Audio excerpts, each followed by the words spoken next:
December 6, 1945. Washington, D.C.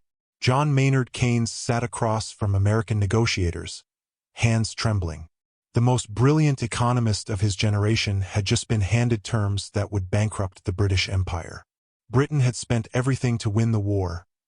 £7 billion in treasure, a quarter of its national wealth, gone.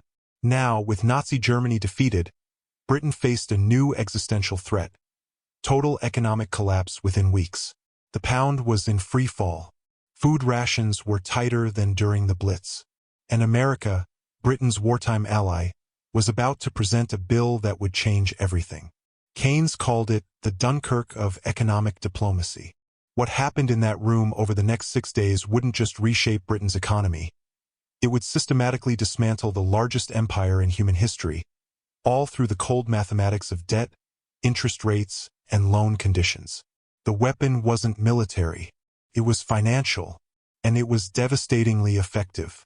To understand how Britain went from ruling a quarter of the world to begging for loans, you need to understand what 6 years of total war actually cost. The official story says Britain won World War II. The financial reality tells a different story entirely. In September 1939, Britain entered the war as the world's largest creditor nation. The empire held £476 million in gold reserves, roughly £28 billion in today's money. British investments overseas were worth billions more. The pound sterling was the world's reserve currency, used in over 60% of global trade. London was the financial capital of the world. Britain had built this position over 3 centuries of imperial expansion, controlling trade routes from Suez to Singapore, extracting wealth from colonies spanning every continent. Then came 6 years of industrial-scale warfare that consumed everything. Britain spent £7 billion fighting the war, approximately £350 billion in modern terms. But the real cost was far more devastating. To pay for tanks, planes, and ships, Britain liquidated centuries of accumulated wealth. Overseas investments worth £1.1 billion were sold off at fire sale prices. American stocks, South American railways, anything that could be converted to cash was dumped on the market. The gold reserves were shipped across the Atlantic to pay for weapons and food.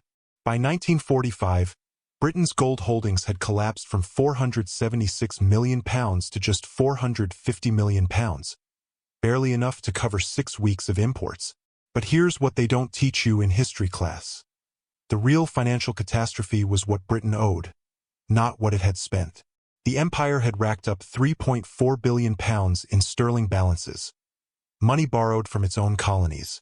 Think of it this way. Britain had been writing IOUs to India, Egypt, and other colonies for war supplies, promising to pay them back after victory. India alone held £1.3 billion in sterling balances, approximately £65 billion today. Britain had essentially forced its colonies to finance the war, then ended up owing them more money than the entire empire's gold reserves were worth. The colonial creditors were now waiting to be paid. If they all demanded payment at once, the pound would collapse overnight. And then there was Lend-Lease. Since 1941, America had been shipping weapons, food, and supplies to Britain under President Roosevelt's program. $31.4 billion worth, equivalent to roughly $550 billion today. The official narrative presented Lend-Lease as generous American aid to a struggling ally. The reality was more complex. This was a loan disguised as aid, and the terms were designed to ensure American economic dominance after the war. Roosevelt's team, particularly Treasury Secretary Henry Morgenthau, saw an opportunity. Britain was desperate. America was the only country with the industrial capacity and financial resources to supply the war effort. Every ship of American grain, every crate of ammunition, came with invisible strings attached, strings that would reshape the global economic order. On August 21, 1945, President Truman terminated Lend-Lease. Without warning, the war in Japan had just ended and America turned off the tap. Britain was still dependent on American imports for survival. 40% of British food came from across the Atlantic. Factories needed American raw materials. The British people were consuming 2,800 calories per day, barely above starvation level, and even that meager ration depended on American shipments. Chancellor of the Exchequer Hugh Dalton wrote in his diary, "We are facing an economic Dunkirk." Keynes, sent to Washington to negotiate emergency financing, was more blunt in private. "We are virtually bankrupt. Britain needed money immediately, not in months, not in weeks." The Treasury calculated they had perhaps 45 days before the economy would simply stop functioning. Without dollars to buy imports, British factories would close. Food supplies would run out. The government would default on its debts. The pound would collapse. And with it, 3 centuries of British imperial power. The Americans knew all of this. They had the numbers. They understood Britain's desperation. And they were prepared to use it. The negotiations began in September 1945 in Washington. The British delegation, led by Keynes and Lord Halifax, walked into those meetings believing they were negotiating between allies. They left understanding they had been negotiating with creditors. Britain's opening position was straightforward. They wanted a $6 billion grant, or at worst, an interest-free loan. The reasoning seemed sound. Britain had fought for 2 years alone against Nazi Germany while America remained neutral. British cities had been bombed to rubble. British civilians had endured years of rationing and sacrifice. Surely America owed Britain something for standing firm in 1940 and 1941?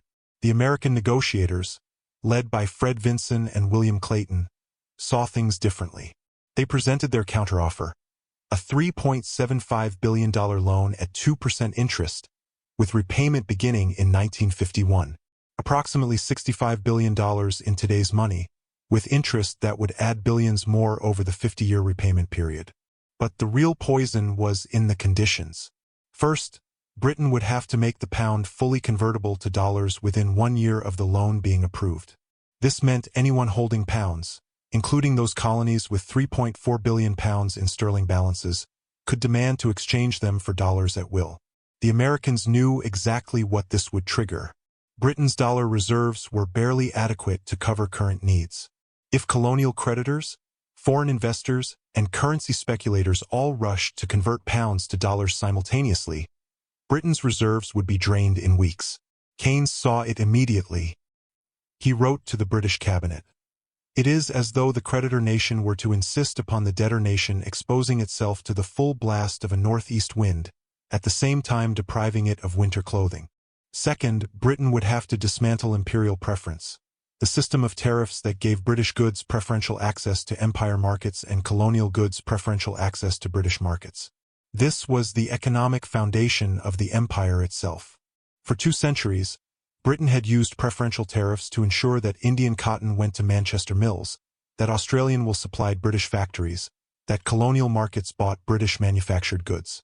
It was a closed economic loop that generated enormous wealth for Britain while keeping colonies as captive suppliers and consumers. The Americans demanded this system be dismantled. They wanted open markets, free trade, equal access. The official justification was building a new liberal international economic order. The practical effect would be American corporations gaining access to markets that had been British monopolies for generations. Third, any remaining Lend-Lease debts would be settled separately, with Britain owing an additional $650 million for materials still in the pipeline when Lend-Lease was terminated. Think about that.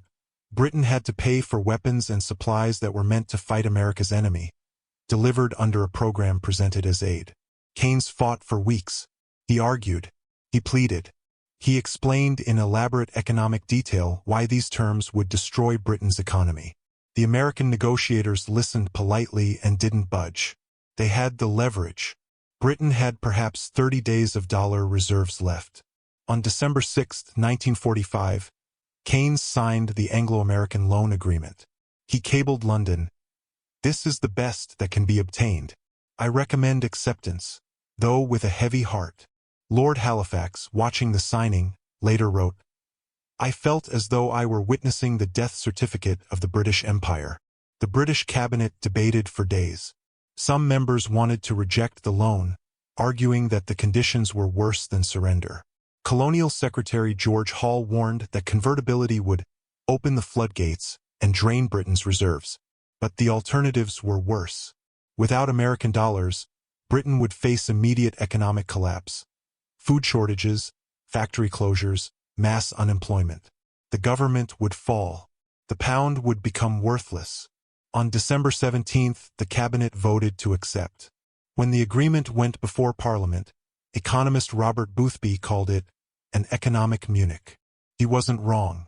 Just as the Munich Agreement of 1938 had sacrificed Czechoslovakia to buy temporary peace, the Anglo-American loan sacrificed British economic sovereignty to buy temporary solvency. The loan was approved in July 1946. Britain received $3.75 billion, the largest loan in history at that time. The repayment terms would keep Britain in debt to America until 2006, 60 years of interest payments. The final installment paid on December 29, 2006, totaling $7.5 billion, double the original loan amount. But the real cost wasn't measured in dollars and interest. It was measured in empire. July 15, 1947, the day the pound became convertible. The British Treasury had spent the past year preparing for this moment, building up dollar reserves, implementing controls, trying to create a buffer against the inevitable. It wasn't enough. Not even close. Within hours of convertibility taking effect, the flood began. Colonial governments with sterling balances demanded dollars. Foreign investors holding pounds rushed to convert to the safer, more stable dollar. Currency speculators, sensing blood in the water, began shorting the pound. The Bank of England's trading floor became chaos. In the first week, Britain lost $200 million in dollar reserves. In the second week, $400 million. The drain accelerated daily. Think of it like a bank run, but instead of panicked depositors lining up outside a single bank, it was entire nations, corporations, and investors around the world simultaneously demanding to exchange pounds for dollars. The British government tried everything. They imposed new restrictions, limited transactions, appealed to colonies to show restraint. Nothing worked. The pressure was relentless. India wanted dollars to buy American machinery. Egypt demanded dollars to pay for development projects. Private investors wanted dollars because the pound was clearly dying. By August 15th, Britain had lost $1 billion in dollar reserves in just 6 weeks. That's approximately $13 billion in today's money, drained out of the economy in a month and a half. The Treasury was in full crisis mode. Chancellor Hugh Dalton held emergency meetings daily. The Bank of England warned that at the current rate, Britain would run out of dollars entirely within 2 more weeks. On August 20, 1947, barely 5 weeks after it began, Britain suspended convertibility. It was the fastest and most catastrophic economic collapse in modern British history. The Americans had known it would happen. The loan agreement even included provisions for what to do when convertibility failed, because they understood it would fail. But here's what the history books often miss. This wasn't an accident. This was the mechanism. The convertibility crisis didn't just drain Britain's dollar reserves. It fundamentally proved that Britain could no longer afford its empire. Every colony suddenly understood that the sterling they held was worth less than the paper it was printed on unless Britain had dollars to back it up. And Britain didn't have those dollars. The colonies had financed Britain's war, accumulating billions in sterling balances, and now those IOUs were effectively worthless unless Britain could convert them to real money, dollars. The empire ran on sterling. Colonial governments held their reserves in pounds. Trade within the sterling area was conducted in pounds. The entire imperial economic system assumed the pound was stable, convertible, and valuable. The 1947 crisis shattered that assumption permanently. India was the first domino to fall, though not coincidentally. On August 15, 1947, the exact peak of the convertibility crisis, India gained independence. The timing was no accident. Britain could no longer afford to administer India. The colony that had once generated enormous wealth for Britain now held £1.3 billion in sterling balances that Britain couldn't pay. Independence was partly about the moral demands of Indian nationalism, but it was also about Britain's economic reality. They simply couldn't afford to keep governing a colony that was now their largest creditor. The partition of India and Pakistan, rushed through in just 73 days, was partly driven by the financial imperative to get out quickly. The violence that followed, perhaps 1 million dead in communal massacres, was the human cost of imperial liquidation done in haste for economic reasons. Over the next decade, the pattern repeated across the empire. Burma in 1948, Ceylon in 1948, Palestine abandoned in 1948, with British officials literally getting on boats and leaving because administering the mandate had become too expensive. Malaya's independence delayed only because rubber and tin exports generated dollars Britain desperately needed. Ghana in 1957, Nigeria in 1960. Each decolonization decision was wrapped in rhetoric about self-determination and the end of imperialism. The financial reality was simpler. Britain was broke and couldn't afford to maintain control. The sterling area itself became a trap. Colonies and former colonies were required to hold their currency reserves in pounds and to trade primarily within the sterling area. This had once been a source of British power, captive markets, and suppliers. After 1947, it became a mechanism of shared poverty. When Britain imposed currency controls and import restrictions to preserve dollars, the entire sterling area suffered. Countries wanted to trade with America to buy American goods to hold dollars. But they were locked into the pound system, holding currency that was slowly declining in value. Britain kept trying to maintain the illusion of empire. They spent the 1950s fighting expensive colonial wars, Malaya, Kenya, Cyprus, trying to hold on to strategic territories. Each conflict drained resources Britain didn't have. The Suez Crisis of 1956 was the final humiliation. When Britain and France invaded Egypt to retake the Suez Canal, the United States threatened to dump British bonds and crash the pound unless they withdrew. Britain withdrew. The Americans had demonstrated that British foreign policy was now subject to American financial veto.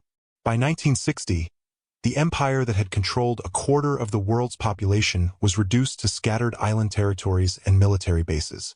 The speed of decolonization, from global empire to essentially nothing in just 15 years, was unprecedented in history. Rome took centuries to fall. The British Empire was systematically liquidated in less than 2 decades, primarily for financial reasons. The Anglo-American loan accomplished what military conquest could never have achieved: the peaceful transfer of global hegemony from Britain to the United States. The mechanism was elegant in its brutality: use Britain's wartime debt and economic weakness to impose conditions that would inevitably collapse the pound, drain British reserves, and make empire financially unsustainable. By the 1960s, the transformation was complete. The pound had been devalued from $4.03 to $2.80 to eventually $2.40, a loss of 40% of its value. The sterling area had dissolved. British military bases from Singapore to Aden were being closed or handed over. The Royal Navy, which had once ruled the seas, was being downsized to a regional force. Britain's share of global trade had collapsed from 25% before the war to just 10%. Meanwhile, America had emerged as the world's dominant economy. The dollar became the global reserve currency, the role sterling had played for a century. American corporations accessed markets that had been closed British preserves. American military bases replaced British ones across the former empire. The post-war international economic institutions, the IMF, the World Bank, GATT, were designed in Washington and operated according to American preferences. The real genius of the strategy was that it appeared consensual. Britain wasn't conquered. There was no invasion, no military occupation. British politicians signed the loan agreement voluntarily. They agreed to the conditions. They suspended convertibility when it failed. They granted independence to colonies when administration became too expensive. At each step, Britain made the choice, but it was a choice between economic collapse and imperial retreat. American policymakers understood that direct imperial control was expensive and politically problematic. The British Empire's own history proved that garrisoning troops around the world, administering colonies, and suppressing independence movements consumed enormous resources. The American approach was more efficient. Use economic leverage to shape other nations' policies without the costs and risks of direct political control. Why administer India when you could lend money to an independent India and influence its policies through debt conditions? Why govern Malaya when American corporations could access Malaysian rubber and tin through free trade agreements? This became the template for American global power throughout the Cold War and beyond. The Marshall Plan used reconstruction loans to rebuild Europe along capitalist lines open to American trade. The IMF and World Bank used structural adjustment loans to reshape developing economies. Trade agreements opened markets to American corporations. In each case, the mechanism was the same: use financial leverage to achieve strategic objectives without military occupation. The British learned the lesson too late. In 1946, Keynes had warned that the loan conditions would destroy the empire. He was right, but the cabinet believed they had no choice. By the time the full implications became clear, during the 1947 Convertibility Crisis, the trap had already closed. Britain would spend the next 60 years paying interest on the loan that had financed its own imperial liquidation. The final payment was made on December 29, 2006.